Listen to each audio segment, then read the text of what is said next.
اور کسی کی بھی انٹری یعنی ایون میڈیا والوں کی انٹری بند کر دیا تھا ان لوگوں نے. آخر کیا چھپانا چاہ رہے تھے؟ کون سا ایسا راز تھا جس کو یہ لوگ جو ہے چھپانے کی کوشش کر رہے تھے؟ اور وہاں پر ڈی ایم جا کر کے جو ہے وہ گاؤں بچی کے جو ہے والدین کو، بچی کے گھر والوں کو بالکل ڈراتا دھمکاتا ہے اور یہ کہتا ہے کہ میڈیا میں زیادہ بیانات مت دو.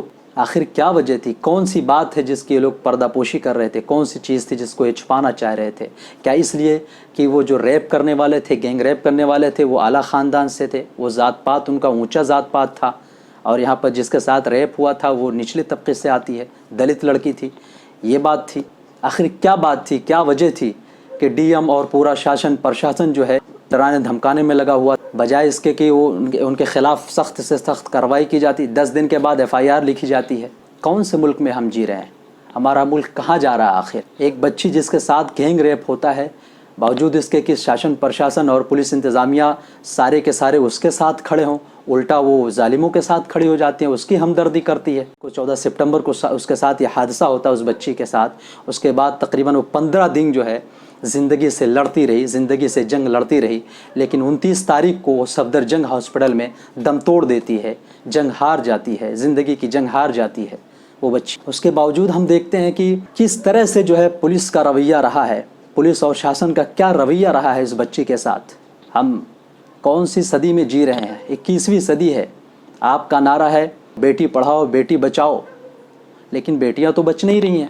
بیٹیاں اس طرح ان کے ساتھ جو ہے ریپ اور ساری چیزیں واقعات ہوتے جا رہے ہیں، بالکل انسیف محسوس کر رہی ہیں. اسی کے بعد کس طرح بلرام پور میں حادثہ ہوتا ہے، پھر اعظم گڑھ پہ حادثہ ہوتا ہے، بلند شہر میں حادثہ ہوتا ہے، یعنی ریپ کرنے کے بعد کس طرح سے بچیوں کو مار ڈالا جا رہا ہے، گلے دبا کر کے مارا جا رہا ان کو. بہت دکھ اور افسوس کی بات ہے. یعنی مرکزی حکومت میں بھی آپ ہیں اور یہاں پر بھی آپ ہیں، ساری جگہوں پہ آپ ہی کی حکومت ہے، اس کے باوجود آپ سنبھال نہیں پا رہے ہیں. پھر اس پہ ظلم اتنا ہوا، اس مزید ظلم دیکھیے، ستم پہ ستم، یہ ستم بالائے ستم، یہ دیکھیے ان لوگوں کا کہ کس طرح سے اس بچی کی لاش کو رات کے 3 بجے جلا دیا جاتا ہے. انتم سنسکار کے لیے جو اس بچی کے گھر والوں کا حق تھا کہ اس کی لاش کو، اس کی بچی کی لاش کو جو ہے اس کے گھر والوں کو دیا جاتا تاکہ وہ اپنے آخری رسومات ادا کر کے اس کو جو کرنا تھا کرتے، آخری رسومات اس کا ادا کرتے. لیکن اس کے باوجود اس کی لاش کو اس کے گھر والوں کو نہیں دیا جاتا ہے، اور پولیس انتظامیہ کے نگرانی میں وہ لاش تقریباً رات کے 3 بجے جلا دی جاتی ہے. کتنے دکھ اور افسوس کی بات ہے اس واقعے کی، اس حادثے کی. اس کی جتنی بھی مذمت کی جائے وہ کم ہے. لوگوں نے باقاعدہ یہ لکھا ہے، کہا ہے کہ ایک تو اس کے ساتھ ظلم ہوا، ایک تو موت اس کی اس وقت ہوئی جب اس کے ساتھ ریپ کیا گیا، اور دوسری موت اس وقت ہوتی ہے جب اس کی لاش کو جلا دیا جاتا ہے اور انتم سنسکار کے لیے اس کے گھر والوں کو نہیں دیا جاتا ہے. یعنی ستم بالائے ستم، ظلم پہ ظلم کس طرح سے کیا گیا. آخر کس کے کہنے پہ یہ جو ہے ظلم کیا گیا دوبارہ؟ یو پی سرکار کی پولیس نے کس کے کہنے پہ اس کی لاش کو جلایا؟ کون تھا لاش کو جلانے والا؟ آخر کیا دقت تھی اگر اس لاش کو، اس بچی کی لاش کو، مظلوم کی لاش کو اگر اس کے گھر والوں کو دے دیا جاتا اور وہ آخری رسومات ادا کر کے اس کو جو کرنا تھا وہ کرتے، تو کون سا آپ کے اوپر پہاڑ ٹوٹ جاتا؟ کون سی دشواری آنے والی تھی؟ ابھی بھی لوگ یہ سوال کر رہے ہیں. CM صاحب اس کا آپ کو جواب دینا چاہیے.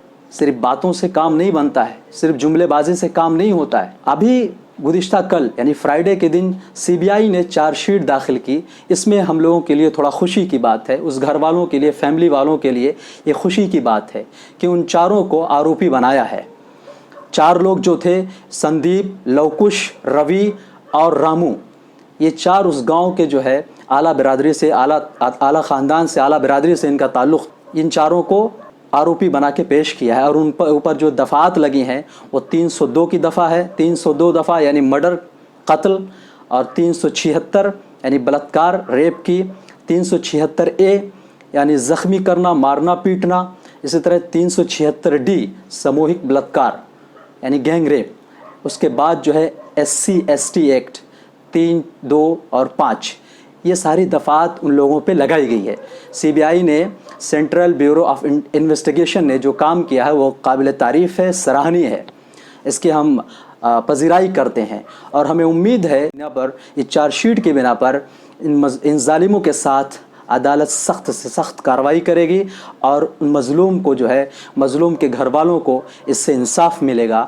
یعنی جمعے کے دن جب جو ہے ٹی وی کے لوگوں نے، نیوز رپورٹر نے جب وہاں جا کر کے ان کا انٹرویو لیا، اس کے باپ سے، اس کے ماں سے، اس کی ماں اور اس کے باپ اور اس کے بھائی سے انٹرویو لیا، تو ان لوگوں نے خوشی کا اظہار کیا اور کہا کہ اب ہمیں امید جگی ہے کہ ہمارے ساتھ انصاف کیا جائے گا، ہمیں ایسا لگتا ہے کہ اب ہمارے ساتھ انصاف کیا جائے گا۔ اس گھر کے لوگ کہہ رہے ہیں اس سے پہلے ہمیں نا امیدی تھی، یہاں کی پولیس نے جو ہمارے ساتھ رویہ اپنایا تھا وہ بالکل افسوسناک تھا، کیونکہ پولیس چاہ رہی تھی، وہاں کا ڈی ایم جا کر کے ان کو دھمکا رہا تھا، اور اے ڈی جی صاحب کا بیان تو آپ نے آن ریکارڈ سنا۔ اے ڈی جی صاحب کہہ رہے تھے کہ ان کے ساتھ کوئی ریپ ہی نہیں ہوا ہے۔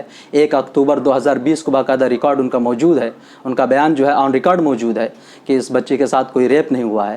تو آخر کیا وجہ تھی کہ پورے پولیس ڈپارٹمنٹ، پولیس کا محکمہ جو ہے اس معاملے میں کر کے ان ظالموں کے ساتھ کھڑا نظر آ رہا تھا؟ اس سوال کا جواب ابھی بھی باقی ہے، اس سوال کا جواب اب تک گورنمنٹ نے نہیں دیا ہے۔ بڑا دکھ اور افسوس ہوتا ہے جب اس طرح کے واقعات اور اس طرح کے حادثات یعنی سنتے ہیں۔